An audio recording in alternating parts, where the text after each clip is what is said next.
ইন্নাল হামদালিল্লাহ। বেতেরের নামাজ এক গুরুত্বপূর্ণ ইবাদত। বেতেরের নামাজ আমরা অনেকেই পড়ি। আমরা জন্ম থেকেই, এবং নবী করিম সাল্লাল্লাহু আলাইহি ওয়াসাল্লাম আজ থেকে প্রায় 1500 বছর আগে আমাদেরকে বেতেরের নামাজ 3 রাকাত শিক্ষা দিয়েছেন, এবং এইভাবেই আমরা বেতেরের নামাজ যুগ যুগ ধরে 3 রাকাত পড়ে আসছি।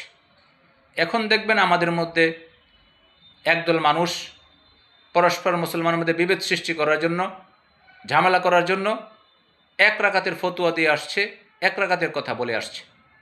এই জন্য মুসলমানদেরকে বলবো যে যারা 1 রাকাত বলতেছে তাদের থেকে সাবধান, তাদের থেকে দূরে থাকতে হবে। আমরা যুগ যুগ ধরে যেভাবে বেতের নামাজ 3 রাকাত পড়ে আসছি, সাহাবাই আল্লাহর হাবিব সাল্লাল্লাহু আলাইহি ওয়াসাল্লাম বেতের নামাজ 3 রাকাত শিক্ষা দিয়েছেন। হযরত সাহাবাই কেরামও 3 রাকাত বেতের পড়ছেন।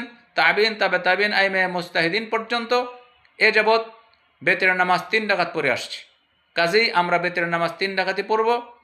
যারা বেতের নামাজ 1 রাকাত বলতে চায়, আমি তাদেরকে বলবো, বাংলাদেশের মানুষ বেতের নামাজ 3 রাকাত পড়ছে, 3 রাকাত পড়তেছে।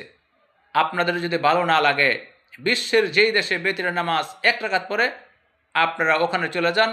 ওখানে যে 1 রাকাত পড়েন, খবরদার, আপনাদের হাতে ধরে বলছি, আপনাদের পায়ে ধরে বলছি, আপনার এই বাংলাদেশের মধ্যে বেতের নামাজ 1 রাকাত বলে পরস্পর মুসলমানের মধ্যে বিভেদ সৃষ্টি করার চেষ্টা করবেন না। বেতের নামাজ আমরা 3 রাকাত পড়ে আসছি, 3 রাকাত পড়তেছি, এবং ভবিষ্যতেও 3 রাকাত পড়ব। এটা নিয়ে সরল মনা মুসলমানদের মধ্যে আর কোনো ঝামেলা সৃষ্টি করবেন না, ঝামেলা পাকানোর চেষ্টা করবেন না, এই প্রত্যাশাই করি, এই আশাই করি।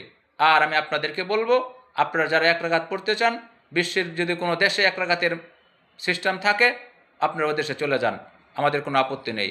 নাসরুম মিনাল্লাহ ওয়া ফাতহুন করিব।